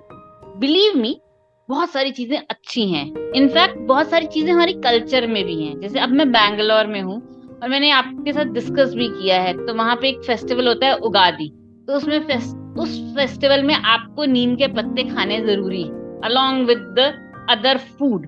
तो हमारे जो, आप अगर वे ऑफ लिविंग में देखिए तो इवन करेला अगर आप कहते हैं, तो करेला इज अ वेजिटेबल, हम सब खाते हैं। मैं तल के नहीं खाने को कहती, पर हम सब खाते हैं। तो जो नेचर ने दिया है वो कहीं कहीं हमें हील भी करता है। इनफैक्ट जब मैं छोटी थी तो गर्मियों में ही करेला आता है और गर्मियों में ही आम आते हैं। बहुत ज्यादा मॉनिटरिंग तब नहीं थी, बहुत लिमिटेड। हमें तो पहले तो ये भी नहीं पता लगता था, तो हम बेनेडिक्ट सोल्यूशन से करते थे, तो इतना पता लगता था कि नील है या +1 है। तो ये पता लग गया था कि जिस दिन करेला कच्चा खाया रोटी के साथ और उसके बाद आम खाया, तो पोस्ट लंच नील या ट्रेसेस आएगी। पर अगर करेला कच्चा नहीं खाया तो वो बढ़ जाती थी। इतना समझ में आ गया था।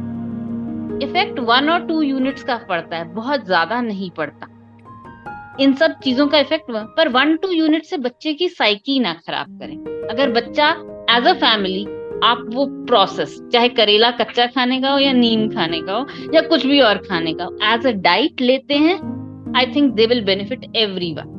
But as a medicine insulin का सब्स्टिट्यूट नहीं है।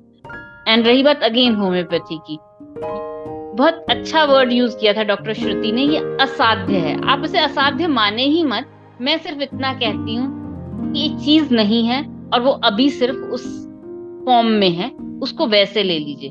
बाकी हमारे पास बहुत सारे बच्चे हैं जो अदर इम्यूनिटी के लिए होम्योपैथी भी लेते हैं, लीजिए, बट इंसुलिन और मॉनिटरिंग मत छोड़िए। और इंसुलिन को हवा मत बनाइए कि अब इंसुलिन बढ़ रही है। मतलब एक बड़ी ये भी मेरे साथ ही हुआ था कि हम जैसे जैसे बढ़ते हैं, हमारे कपड़ों का साइज बढ़ता है, उसी तरह जैसे जैसे बच्चे बढ़ेंगे उनकी इंसुलिन डोज बढ़ेगी। ओवरवेट मत बनिए, ओबीस मत बनिए, पर इंसुलिन की डोज करीबन 20-22 साल में जाकर स्टेबल करती है। इनफैक्ट मैं आपको बताऊं, जब मैं 10th या 12th में थी, मेरे पास पीजीआई का कार्ड है, तब मेरी टोटल यूनिट 65 लग रही थी। और आप प्यूबर्टी में थे ना? हाँ, प्यूबर्टी में थी, क्योंकि उस टाइम जरूरत होती है। और अभी भी मेरी टोटल इंसुलिन डोज 44-45 से ज्यादा नहीं है। It varies 40 to 45 depending upon मैं क्या खाती हूँ। पर आप सोचिए कि उस टाइम इतनी थी, तो जितनी जरूरत है आपके डॉक्टर के हिसाब से उतनी लीजिए। हाँ, अगर आपको ये लग रहा है कि मेरा बच्चा साथ साथ वेट गेन कर रहा है, तो definitely dietary restrictions, exercise and उसके हिसाब से इंसुलिन तीनों चाहिए। गीताक्षी बोलो बेटा। मैम जैसे ये नीम का जूस, करेले का जूस, ऐसी चीजें कहते हैं लेने के लिए, जिससे कि शुगर थोड़ी मॉनिटर में रहती है। बट टाइप 1 डायबिटीज में तो जूस हर टाइप के मना होते हैं, तो ये वाले लेने चाहिए, इनको भी अवॉइड करना चाहिए। बेटा मार्केट वालों में तो पता नहीं क्या डला होता है तो इसलिए घर पे बनाए हुए थोड़ा बहुत ले सकते हो, पर उसके साथ आपको एक मेरे पास एक बच्चा बहुत साल पहले आया था, अराउंड 15 साल पहले, उसने खूब सारा करेले का जूस पी लिया, उसको बहुत सीवियर हाइपो भी हो गया था। तो everything in moderation and everything with monitoring. Okay. और बेटा आपको ये जरूरी नहीं कि कुछ भी मना है।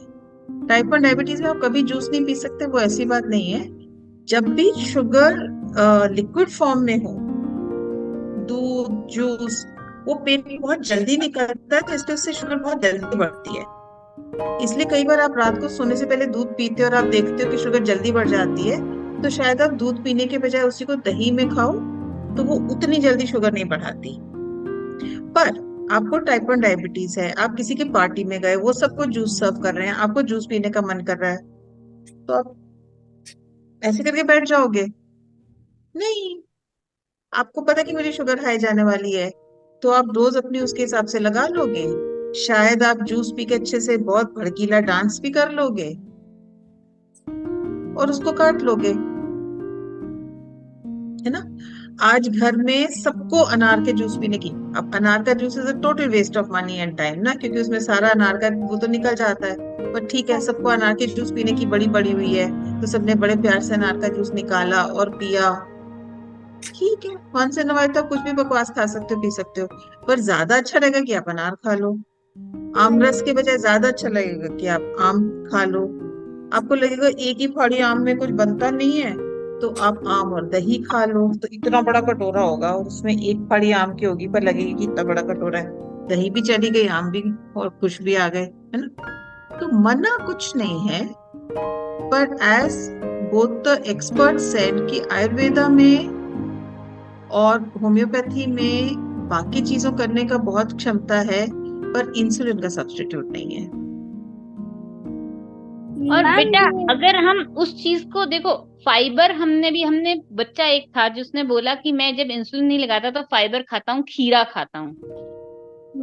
तो अब फाइबर जब फ्रूट में होता है ना, तो वो हमारी बॉडी में धीरे धीरे निकलता है। उसके दो फायदे होते हैं, एक तो शुगर स्पाइक नहीं करती, और दूसरा जो उसके न्यूट्रिएंट्स हैं, जैसे आम का विटामिन ए, संतरे का विटामिन सी, ये सब एब्जॉर्ब होने का टाइम मिलता है। बट स्टिल जैसा कि मैम ने कहा, कभी कभी वो करता है। और दूसरा एक और काम भी हो सकता है, मतलब आपको बताऊं अपने एक्सपीरियंस से। मान लीजिए आपने 1 घंटे की वॉक करनी है, 1 घंटा साइकिलिंग करनी है, आपने एक अपने बॉटल में थोड़ा जूस और थोड़ा सोडा मिला लिया, और आप 2-2 सिप करते हुए थोड़ी थोड़ी देर के बाद पीते चले गए। उससे आपकी हाइड्रेशन भी हो गई, आपको वो जूस का मजा भी मिल गया, और शुगर स्पाइक भी नहीं की, क्योंकि आप एक्सरसाइज कर रहे हो। पर इन सब का कि आपकी बॉडी पर अच्छा असर हो रहा है, उसका एक ही तरीका है, मॉनिटर। मैम जैसे मेरी ये during the time of menstruation भी शुगर बहुत ज्यादा फ्लक्चुएट होती है, मतलब बहुत ज्यादा हाई जाने लग जाती है। तो ये होता है, मेरे साथ भी होता है, मेरे साथ भी होता है। तो उस टाइम मेरे को इंसुलिन ज्यादा लगानी, आपको डोज ज्यादा लगानी पड़ती है। और क्योंकि आपको पता है कि ये होने वाला है, एंड इसलिए हम लोग मॉनिटरिंग के साथ कहते हैं कि प्लीज लिख लिया करो। बिकॉज जब आप लिखते हो, आप देखते हो अरे ये पैटर्न बन रहा है, तो आप उसको एंटिसिपेट कर सकते हो ना। आप घर से बाहर निकले और बहुत बड़ा गड्ढा है, तो आप पहले ही गाड़ी को धीमे कर देते हो ना, गड्ढे में जाने के पहले।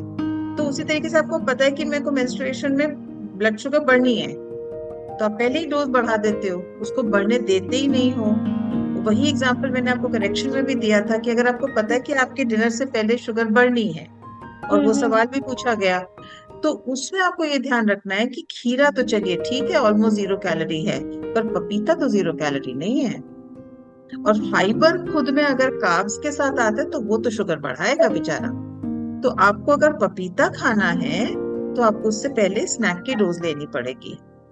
आपको अगर पहले पनीर या दूध पीना है, और वो काफी सब्सटैंशियल क्वांटिटी है, थोड़ा सा नहीं है, तो आपको उससे पहले इंसुलिन लगानी पड़ेगी। तो अगर आपकी डिनर से पहले बार बार शुगर हाई आ रही है, तो आप शाम को अपनी इंसुलिन लगा लीजिए। और उसमें मैम ने एक बहुत बड़ी चीज, दोनों मैम्स ने एक बहुत बड़ी चीज कही कि इंसुलिन दुश्मन नहीं है। 4 इंसुलिन लग गए। ऊलाला ऊलाला वाह, शुगर तो कंट्रोल हुई ना। ऊलाला ऊलाला। लगानी पड़ेगी तो क्या हुआ, शुगर तो कंट्रोल हुई ना। तो वो ज्यादा मायने रखता है। 31 गेज की नीडल है, सुइयों की तो आदत पड़ी गई है, तो क्या फर्क पड़ता है। पर अगर आपकी शुगर 400 जाती है तो आप अंदर से सिक फील करते हो, तो वो बच जाता है।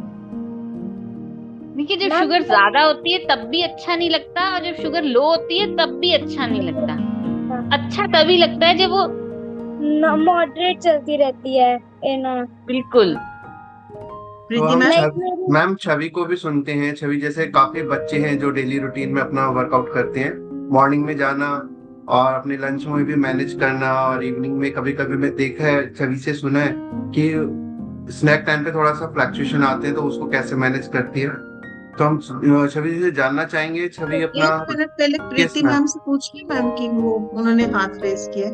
प्रीति मैम, या मैम मेरा एक क्वेश्चन था रिगार्डिंग लेमन, कि लेमन हमारी बॉडी पे क्या रिएक्ट करता है।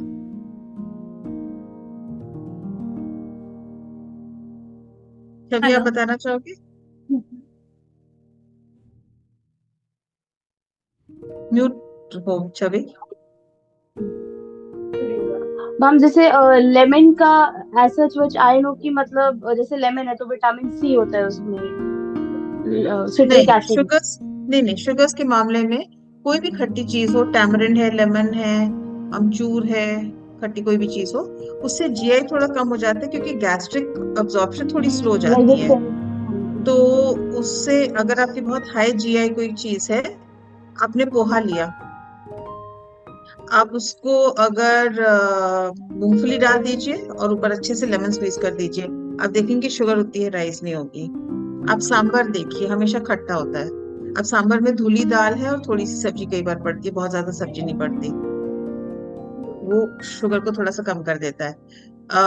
रसम रसम चावल खाते हैं, अब वो व्हाइट राइस कई बार है और ऊपर खाली रसम है जिसमें केवल मसाला है और कुछ नहीं है, पर वो रसम खट्टा है तो वो थोड़ा सा जीआई को कम कर देता है, शुगर उतना नहीं बढ़ने देता।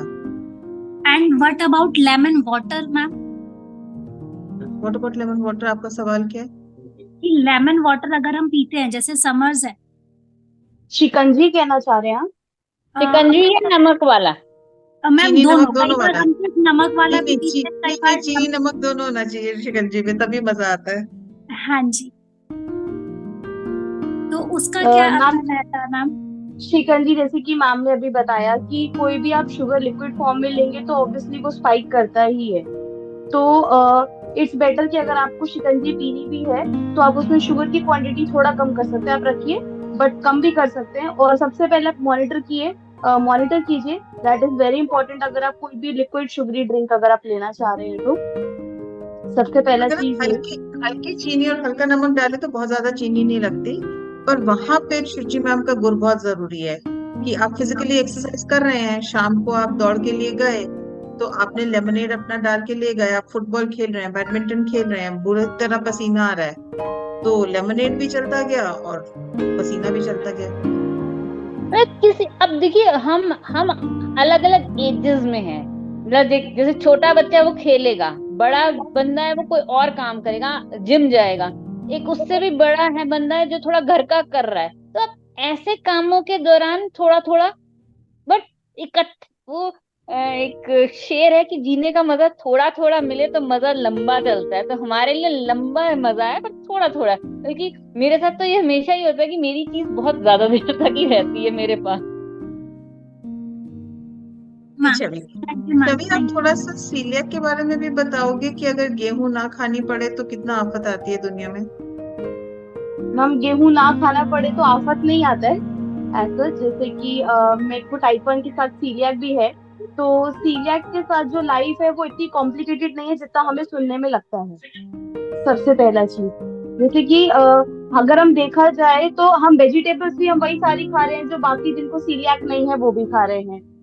बस हमें थोड़ा एडजस्टमेंट, जैसे हम अपनी शुगर के साथ मॉनिटरिंग करते हुए हम एडजस्टमेंट्स करते हैं, हम ऑल्टरेशंस करते हैं। सेम ऑल्टरेशंस हमें किचन में अपने खाने के लिए करना पड़ता है। जैसे कि इनफैक्ट अगर आप कहें तो गेहूं कहीं ना कहीं हमारा वेट लॉस भी पुट ऑन करता है, बिकॉज उसमें बहुत कार्ब्स होते हैं। सो हम जैसे आज के टाइम पे जो लाइफस्टाइल ट्रेंड जैसे चेंज हो गया है कि मल्टीग्रेन रोटी खाओ, या आप उसमें अलग अलग ग्रेन्स या सीरियल्स मिक्स कर लो, तो सीरियक इज वे बेटर, मतलब इस वे में कि आप मतलब गेहूं नहीं खा पा रहे हैं, बट आप और भी अच्छे अच्छे जो इंडिया के अनाज है जैसे हम कह रहे हैं, तो आप एकदम गांव वाला वो शुद्ध खाना खा पा रहे हैं, जैसे कि मक्का हो गया या रागी हो गया, चना हो गया, सोयाबीन हो गया, ज्वार हो गया।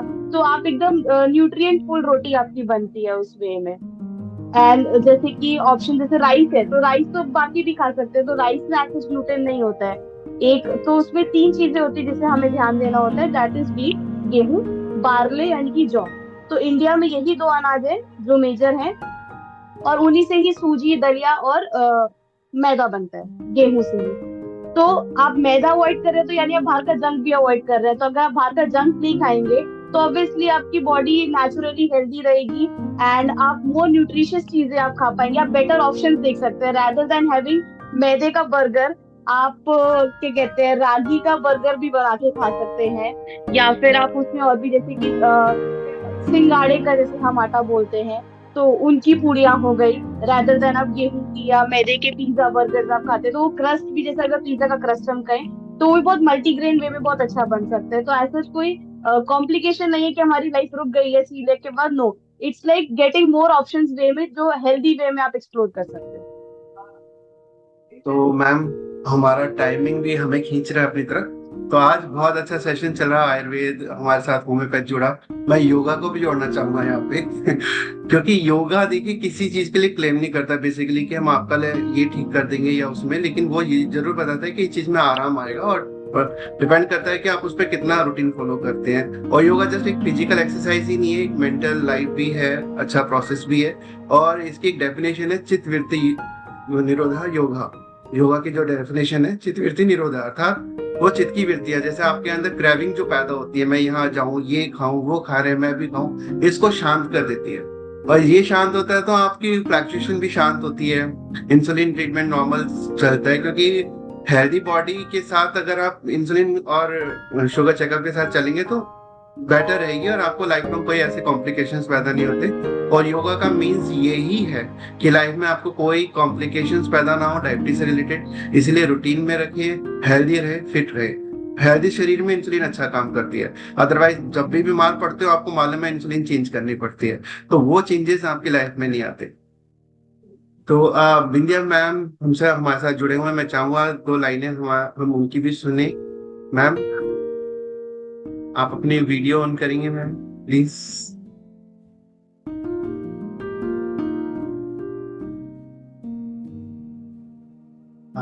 बिंदिया Chhabra ma'am, I think. Yes, हाँ जी, गुड आफ्टरनून टू एवरीवन। नमस्कार। नमस्कार जी, नमस्कार। It is so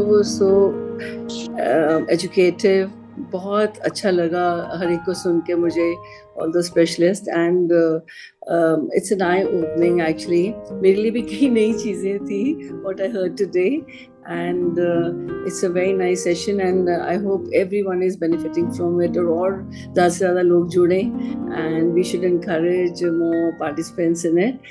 And thank you Anju ma'am, आप हमेशा डॉक्टर अंजू आप इतना सपोर्ट कर रहे हैं, एंड इन योर कंसल्टेशन जो इतने लोगों को ऐसे ही मिल जाती है, यू नो, इतनी अच्छी अच्छी बातों से, and new doctors and new experts जो ऑलवेज आते हैं, and the hero also, the तीवांडी हीरो जो आते हैं, वो भी बहुत ही एक इनकरेजिंग एंड बहुत फॉरवर्ड, लाइक यू नो, कि जितने मन में शक होते हैं या ऐसी बातें होती हैं जो हमें लगता है कि वो बहुत बड़ी प्रॉब्लम होगी, वो सब ठीक हो जाती है, वो सब बातें रेस्ट पे आ जाती हैं, and so nice, and I am so happy आज मैंने सबको सुना, एंड ऐसे ही आप प्लीज हमें गाइड करते रहिए।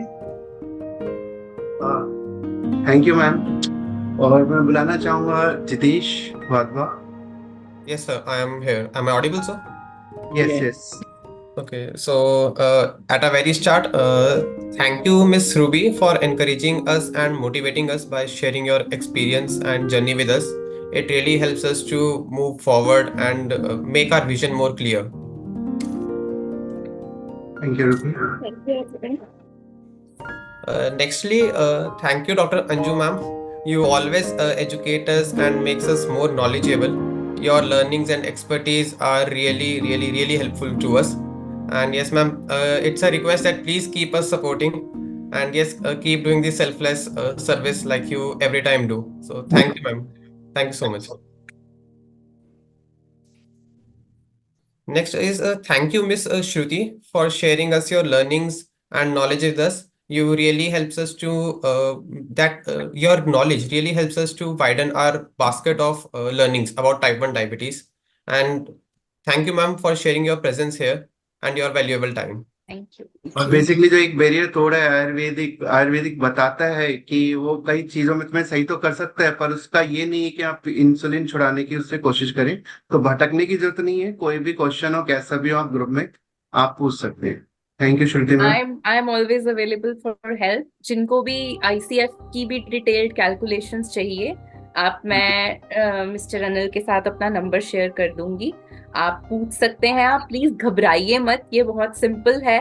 वंस आप कैलकुलेशन से डरेंगे नहीं, आपकी डायबिटीज मैनेजमेंट बहुत इम्प्रूव हो जाएगी। तो आप बस ये नहीं कि हमने समझा दिया और आपको जितना समझ आया उतना ठीक है, आप बार बार पूछिए और बी कॉन्फिडेंट। और मैम आप अगर आगे भी सेकंड संडे को होता है ये मीटिंग, तो आप हमसे जुड़ें तो आप आयुर्वेद के टिप्स आप हमें दे सकते हैं जनरल वेलबींग के लिए। जी ma'am, I will. Thank you. ये Jitesh. Yes, sir. So next is Dr. Shuchi Chuk. So thank you, Dr. Shuchi, for your precious presence and time in this beautiful meet. And yes, ma'am, today your presence and guidance really helps us to move on a right path to achieve our goals and dreams. And yes, ma'am, thank you so much. Thank you. Thank you. Thanks a lot. I'm always there. Most of you know me, and I'll be there for next Sundays also. Thank you. ma'am. Thank you, ma'am. Thank you. Thank you, Ms. Chavi. Today your support helps us to grow further. You make our vision more clear, and yes, one day we'll prove to be an asset for YDF and your team as well. Yes, Thank you so much. and secondly thanks to again कि आपने एक celiac के साथ कैसे जिंदगी को आसानी से जी सकते हैं। It's not a big problem. गेहूं है, गेहूं ऐसे भी हमारे हिंदुस्तान का अनाज नहीं है, अगर देखा जाए हमारा है ज्वार जिसको हम खाते थे, और उसमें सारे न्यूट्रिशंस अवेलेबल हैं, इसको 12 मास कभी भी खा सकते हैं, तो ये एक अच्छा रिप्लेसमेंट होता है उसका। थैंक यू छवि। और ये है हमारी वाईटी टीम, इसके लिए मैं सभी को धन्यवाद देना चाहूंगा, क्योंकि जब बिना टीम के सिंगल इंसान कुछ नहीं कर सकता। और हमारा जो कितना बड़ा परिवार है योगदान फाउंडेशन का, इसमें हर किसी का कंट्रीब्यूशन है। इवन जो आके खड़ा भी हो जाता है साथ में, उसका भी कंट्रीब्यूशन है, क्योंकि उसकी स्माइल से, उसके बिहेव से दूसरे वाले के जो इफेक्ट्स पड़ते हैं दूसरे बच्चे बहुत पॉजिटिव पड़ते हैं। और उसकी जो माइंड में डर होता है ना डायबिटीज का ड्यूरिंग डायग्नोज होता है, वो काफी हद तक मैंने देखा उतर जाता है। काफी क्वेश्चंस लेके आते हैं मेरे पास बच्चे, लेकिन यहाँ पे जब कैंप ज्वाइन करते हैं तो 50% उनके क्वेश्चन सॉल्व हो चुके होते हैं। फिल्टर क्वेश्चन होते हैं जो वो पूछते हैं। तो ये टीम का ही है। Thank you Amrita, Himani, Jitesh, doctor Anju ma'am जो सदा हमारे साथ एक टीम मेंबर की तरह रहे हैं, एंड इशिका जो हर तरीके से एवरी संडे अपना कंट्रीब्यूशन देते हैं। मैम 2 लाइनें आपके। विद्या जी, थैंक यू विद्या मैम। जी जिन्होंने इतना ये सब पॉसिबल करा हमारे सबके लिए।